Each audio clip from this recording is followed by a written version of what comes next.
এবারে কিন্তু যমুনাতে স্নান করে তারপরে কিন্তু বাবার মাথায় জল ঢালবো, ঢেলে হাঁটা শুরু করব।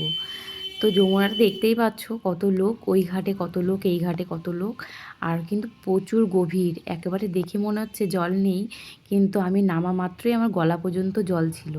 প্রতি বছরই তাই থাকে, প্রচুর জল, মানে আর খুব ঠান্ডা জলটা। তো এইভাবে জল নিয়ে বাবার মাথায় জল ঢালবো। তোমাদের বাবার মাথায় জল যেখানে ঢালবো সেটা তোমাদের আর দেখাতে পারলাম না, কারণ প্রচুর ভিড় ছিল।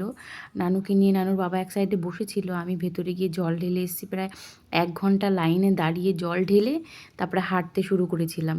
তো আমি এই যে জলটা তুলে নিয়ে যাব, তারপরে আর কোথায় জল ঢাললাম সেটা তোমাদের আর দেখাতে পারলাম না, সরি। ওইখানে বাবার মন্দির আছে, ওখানে লাইন দাঁড়িয়ে প্রায় 1 ঘন্টা লাইনে দাঁড়িয়ে তারপরে দিয়েছি।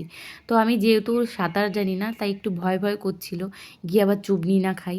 তো পাশে একজন ওইখানে বসেছে একটা দিদি, আমি বললাম তুমি আমার হাতটা ধরো, আমি টুক করে নেমে যাই। ওই দেখো আমি নেমে গেছি, নেমে গিয়ে 3বার কিন্তু ডুব দিয়ে কলসিটা কিন্তু পুরোটা ভরবো, ভরে তারপরে জল ঢালতে আসবো এদিকে। এদিকে দেখো ওদিকে কত লোক, আমরা আগে যখন বিয়ের আগে আমি আসতাম, আমরা ওই ঘাটটায় আসতাম।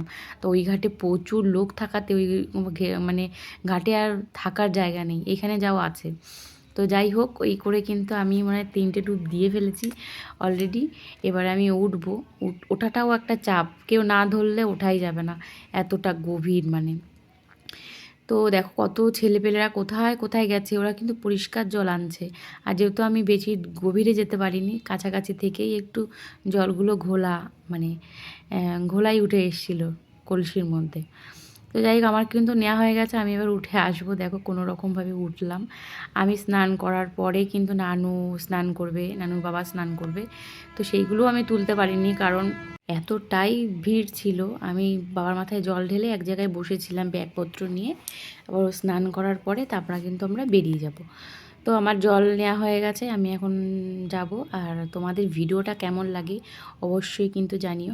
যেহেতু এখানে গঙ্গা নেই, তো যমুনার জলই স্নান করে সেই জলই বাবার মাথায় সবাই ঢালে। তো দেখো আমরা কিন্তু রেডি হয়ে গেছি, এখন বেরাবো। নানুকে আমি এই কপালে তিলক কেটে দিয়েছি, আর আমিও কেটে নিয়েছি তিলক। এখন দেখো সবাই কিন্তু হাঁটা দিচ্ছে, এখন রোদটা যেহেতু পড়েছে, এখনও কত লোক দেখো স্নান করছে, ওরা বেড়াতে বেড়াতে সন্ধ্যা পার হয়ে যাবে। দেখো সবাই কিন্তু হাঁটা শুরু করে দিয়েছে। আর নানু যেহেতু খালি পায়ে হাঁটতে পারবে না, ওর জন্য ওকে জুতোটা পরিয়ে নিয়েছিলাম, বাচ্চা মানুষ তো অসুবিধা হবে না। তো আমিও দেখো বাবার নাম করে বেরিয়ে পড়লাম, হর হর মহাদেব। বাবা সবাইকে ভালো রাখো, সুস্থ রেখো, এটাই কামনা।